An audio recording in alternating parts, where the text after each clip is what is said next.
the team that nobody gave a chance. They were counted out in the first round. There were a lot of early NCAA tournament heartaches, a lot of moments where they had a high seeding, they get upset early on. I committed to U of A when I was a junior in high school. I remember we were watching the game during school, and everybody was getting on me, oh, they lost the first round and this and that. So I was like, well, it's not going to happen when I get there. Even though they'd been to the Final Four in 1988 and in 1994, there was a suspicion or a dread that Lute would never win the big one. Believe and anything is possible. The 96-97 Arizona team, there was no doubt that that team had the talent for a big season. Jason Terry was a sophomore. Miles Simon was a junior. We had two post guys. A.J. Brownlett had played as a freshman the year before, and Bennett Davison was the other inside player, and he had never played a game in Division I. And there was still question marks of whether they could really put it all together.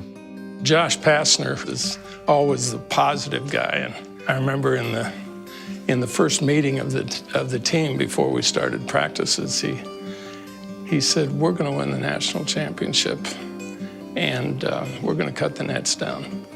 You know, and Miles Simon and some of the guys sort of looked at him, you know, like, "Hey, wait a while, you're a freshman." There wasn't a whole lot of expected out of that team going into March Madness. I was looking at, like, I hope we make the tournament. You know, with 9 losses, you know, it's hard. With number 4 seed, we were happy to get that. We had a kind of a scare in the first round. Their number 4 seed playing number 13, South Alabama. They're behind by 10 points in the second half.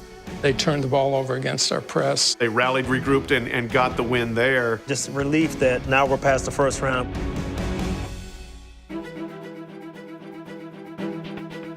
Well, Kansas at that point was the number 1 team in the country. It only lost 1 game.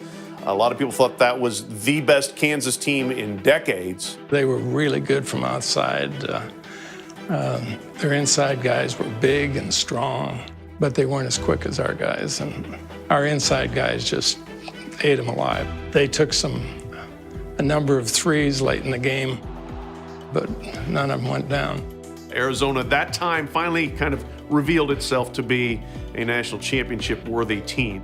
When you have a big win like that, usually there are peaks and a valley to follow. I didn't want us to win that game and have an upset the next game. It was just a case of, hey, guys, we aren't in the Final Four yet. Just remember that. Then they get to the regional final after they've taken down Kansas. 2 days later, they turn around, they get a gift. They get a number 10 seed to go to the Final Four. But nothing was easy for this team. It was that valley that I'm talking about. The next game we played Providence. They had a 3 to tie it at the end. The game goes into overtime, and they pulled it out. It's the Cardiac Cats again, but that's what makes the game fun. That's what they started calling us. That was kind of an indication that every game was going to be a heart-racing endeavor for them. The fans and players could become America's team with just 2 more wins. So they get to the Final Four, and there's North Carolina there waiting for them. 3 number 1 seeds with Kentucky and Minnesota on the other side of the bracket. And you figured this is about the time the jig is up for Arizona. We got to Indianapolis, and we're sort of the team that shouldn't be there. Vince Carter, Antoine Jameson, Shammond Williams. We knew we were going up against some pros. I was a little concerned when I think North Carolina got us down like 15-4. We started off slow. It's a long game, so we knew that we had a chance. We came so far, we didn't want to cut it short. In the second half, the Cats were on fire, expanding their lead by as much as 15 points. We knew we could beat them. We just had to go out there and play the way we've been playing because, you know, things were going our way. Everything was going our way.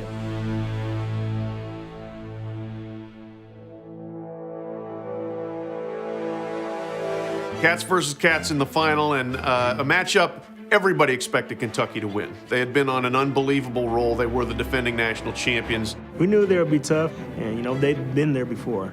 They lost their best player at midseason to a knee injury, Derek Anderson, but nobody thought they could be beaten. They were dominant throughout the tournament. We knew it wasn't just going to be a walk in the park. The matchup was very favorable for Arizona. Mike Bibby penetrating through them constantly. Miles Simon was an absolute handful in that game. We had one difficult defensive assignment. It was Ron Mercer on offense against everybody, and Arizona did a fantastic job. They had the athletes to defend him. He had 5 turnovers. I think we had that game 1-2, and they came back. It was like, oh my gosh. They bang in a 3 at the end to send it into overtime. When I got the players to the bench, and I said, the toughest team is going to win this. Someone's going to wear out.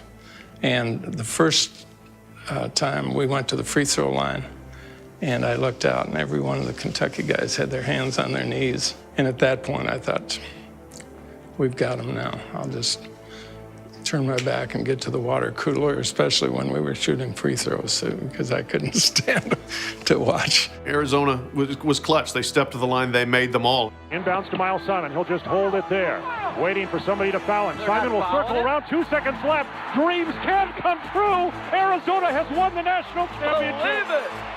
Believe and anything is possible.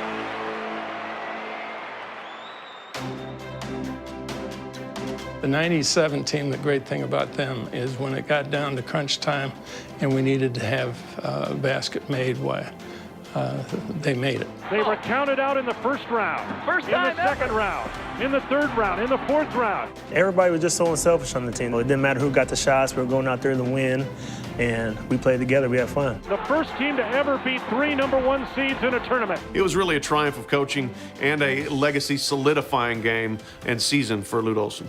I'm happy for the school, happy for Coach Olson, happy for the fans. Just to be a part of that, it makes you feel good. And the championship comes to the desert. How sweet it is. That a team could knock off 3 number-1 seeds and win the national championship. That was an achievement. They'll have a place in the record books forever. The 1997 national champions, your Arizona Wildcats.